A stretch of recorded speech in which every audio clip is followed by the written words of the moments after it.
সত্য অনুসন্ধানে এক হয়েছেন অভিনেতা অপূর্ব ও ইয়াশ রোহান। দুজনে মিলে তুলে ধরবেন আরেক অভিনেতা শ্যামল মাওলার সকল অপরাধ।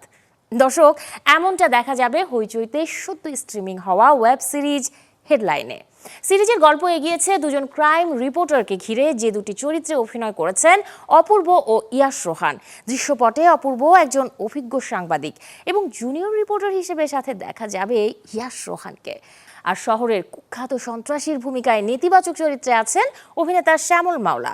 কিভাবে সাংবাদিকতায় সত্যকে তুলে ধরা হয় সবার সামনে, তাই দেখা যাবে চিত্রনাট্যের মারপ্যাচে। এই সিরিজটিতে গুরুত্বপূর্ণ চরিত্রে আছেন অভিনেত্রী আফসান আরা বিন্দু, আর অপূর্বর স্ত্রীর ভূমিকায় অভিনয় করেছেন সারিকা সাবরিন। রহস্য আর অনুসন্ধানের মিশেলে হেডলাইন ওয়েব সিরিজটি পরিচালনা করেছেন সালে সোবহান অনিম।